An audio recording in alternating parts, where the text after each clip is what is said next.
নমস্কার, রাধে রাধে। আশা করি সবাই ভালো আছেন। আবার চলে এলাম হেলথ ম্যাগাজিন এবং হেলথ ডায়েরির তরফ থেকে। কারণ এই দুটো চ্যানেল আপনাদের ভীষণ উপকার করছে এই জন্যই যে ঘরে ঘরে পৌঁছে যাচ্ছে ছোট্ট ছোট্ট ঘরোয়া টোটকা নিয়ে, এমন বড় কিছু অসুখ নিয়ে। তাই আমি অন্তত আপনাদের অনুরোধ করব যে এই চ্যানেলটা সাবস্ক্রাইব করুন এবং আপনার আত্মীয়স্বজন প্রতিটা বন্ধু-বান্ধবের কাছে এটা ফরওয়ার্ড করে দিন। যে এই রকম চ্যানেলে প্রচুর, প্রচুর ভিডিও আছে প্রতিটা অসুখের উপর। আপনি যা খুঁজছেন তাই পাবেন এই চ্যানেলের মধ্যে। তাই খুঁজুন। এবং নতুন ভিডিও প্রতিদিনই আমি নতুন, নতুন ভিডিও পোস্ট করে থাকি। এই জন্যই আপনি জানতে পারবেন কি করে? তার জন্য সাবস্ক্রাইব করে রাখুন, নোটিফিকেশন আপনার মোবাইলে চলে যাবে। নতুন ভিডিও পোস্ট হলে অটোমেটিক্যালি শো হয়ে যাবে আপনার ভিডিওতে। তাই প্লিজ সাবস্ক্রাইব। এবার আসি, সেই প্রাচীন আমল থেকে মানুষের বাতের ব্যথা বলে একটি অসুখ ছিল, যাকে সায়াটিকা পেন বলা হতো। এটা মাসেলে হতে পারে, নার্ভেও হতে পারে, জয়েন্টেও হতে পারে।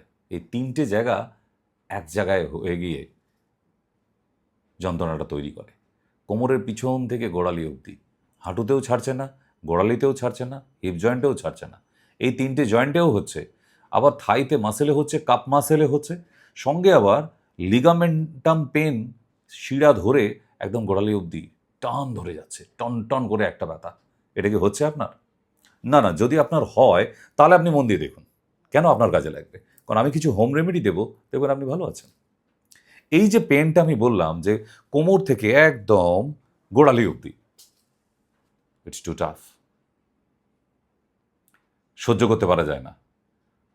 অ্যালোপ্যাথিতে ওই জিরোডল, স্যাজো কত খাবেন? ওয়াইসোলন কত খাবেন?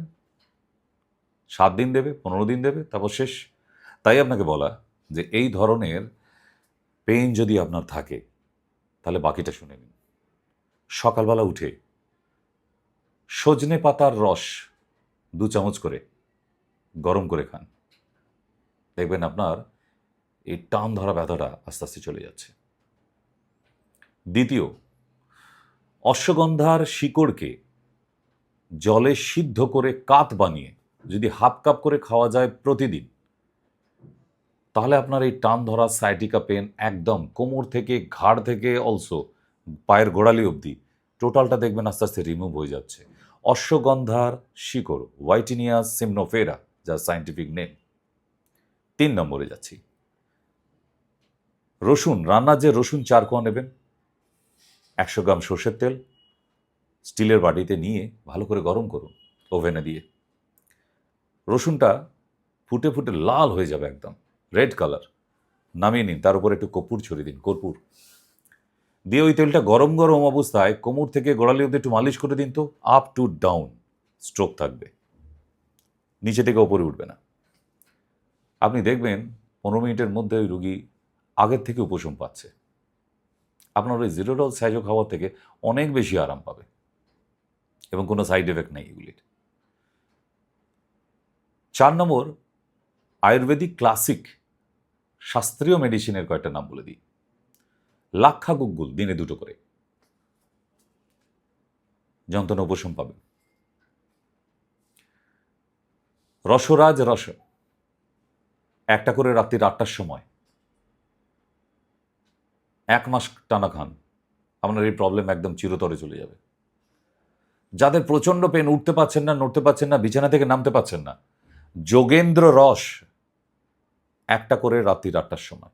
আচ্ছা, এক একজনের জন্য এক একটা করে, কিন্তু একা আবার সব কটা খেয়ে নেবেন না, স্ট্রোক হয়ে যাবে। এক একজনের একটা করে। তো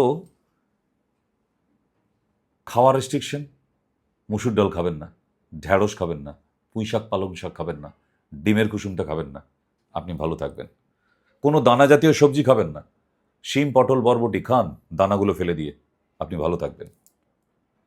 প্রচুর ডক্টর এসে এখানে ইউটিউবে জ্ঞান দিয়ে যাচ্ছে, আমিও শুনি, কিন্তু ঘরোয়াভাবে ভালো থাকার উপায় আমি বলে দিলাম, কোনো ডক্টরের কাছে যেতে হচ্ছে না।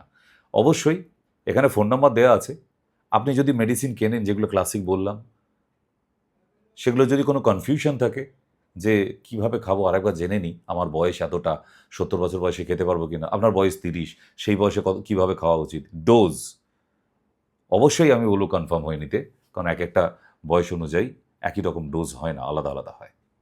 ঠিক, তাই এই চ্যানেলটা লক্ষ্য রাখুন। যন্ত্রণার এখন মহামারী চলছে, এই যন্ত্রণা মুক্ত হওয়ার জন্য আমার এই হেলথ ডায়েরি এবং হেলথ ম্যাগাজিনে প্রচুর পরিমাণে ভিডিও দেওয়া আছে। কেমন? দেখা হবে আবার নেক্সট ভিডিওতে। আজকের জন্য রাধে রাধে।